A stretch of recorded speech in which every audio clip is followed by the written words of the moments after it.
भाभी के साथ संभोग कैसे किया जाए, हमेशा दिमाग में यही चलता था। बस ज़रूरत थी तो एक मौके की। भैया की शादी के बाद हमारे घर में खुशी का माहौल था। भाभी के आने से घर में नई ऊर्जा आ गई थी। मैं जो हमेशा से शर्मीला था, कॉलेज की पढ़ाई पूरी कर चुका था। मेरे लिए किसी लड़की से बात करना भी बड़ी बात थी। कभी किसी लड़की से दोस्ती तो छोड़िए, मैं उनसे बात तक नहीं करता था। लेकिन भाभी का स्वभाव मुझसे बिल्कुल अलग था। वह शरारती और मजाकिया थी। अक्सर मजाक करती, अरे ये बड़े छुपे रुस्तम हैं, 10 गर्लफ्रेंड होंगी लेकिन ऐसे शक्ल बनाते हैं कि कोई शक ना करे। धीरे धीरे मैं भी भाभी से खुलने लगा और उनके साथ मजाक करने लगा।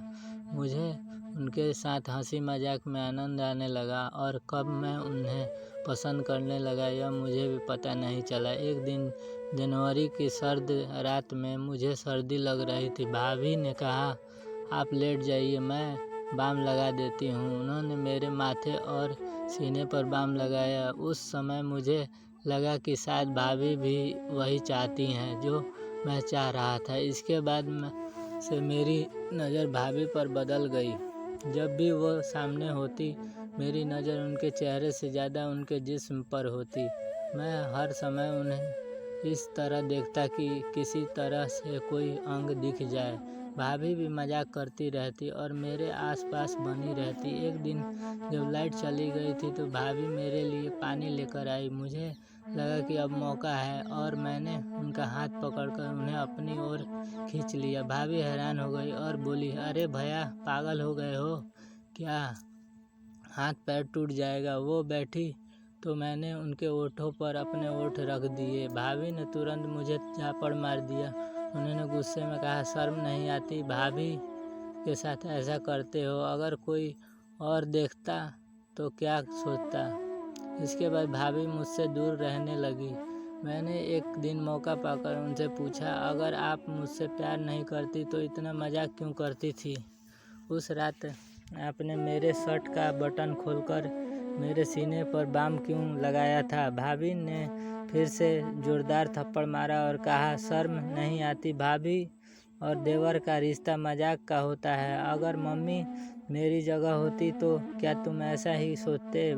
भाभी को भाभी माँ ऐसे ही नहीं कहा जाता। उस दिन के बाद मेरी और भाभी की बात लगभग बंद हो गई। मैंने कॉलेज भी बदल लिया और सोचा इस बार मैं सभी से, चाहे वो लड़का हो या लड़की, बराबरी से बात करूँगा। कॉलेज में लड़कियां से बात तो होने लगी लेकिन मेरी नज़र अब भी गंदी थी।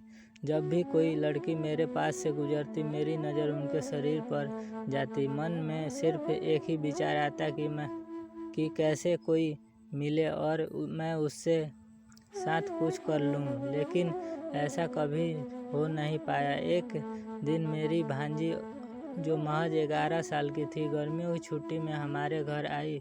वो मासूमियत से मुझसे लिपटकर मामा मामा कहती और मैं उसे हर चीज़ दिला देता। लेकिन एक दिन जब वो मेरे पास आकर गोद में बैठ गई तो मेरे मन में उसके लिए भी बुरे ख्याल आने लगे। मैं खुद से बहुत शर्मिंदा हुआ और समझ नहीं पा रहा था कि ये सब क्यों हो रहा है। जब भी वो मेरे पास आती, मैं उससे दूर हटने की कोशिश करता। आखिरकार मैं डॉक्टर के पास गया और अपनी समस्या बताई। उन्होंने मुझे एक साइकोलॉजिस्ट के पास जाने की सलाह दी। साइकोलॉजिस्ट ने मुझसे लंबी बातचीत और धीरे धीरे मेरी समस्या के जड़ तक पहुँचे।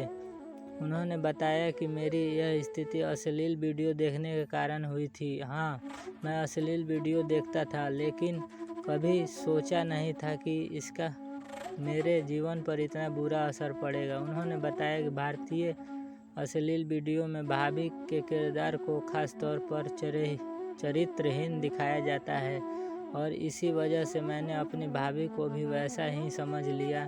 फिर जब मेरी यह फैंटेसी पूरी नहीं हुई तो मैं लड़कियों को इस नज़र से देखने लगा। आखिरकार जब किसी लड़की से भी एक फैंटेसी पूरी नहीं हुई तो मेरे दिमाग में अपनी भांजी को लेकर भी गलत ख्याल आने लगे। साइकोलॉजिस्ट ने मुझे अश्लील वीडियो से दूर रहने की सलाह दी और ध्यान और मेडिटेशन की सलाह दी। धीरे धीरे मैं खुद को सुधारना शुरू किया और आज मुझे इस बात को समझते हुए 6 महीने हो गए।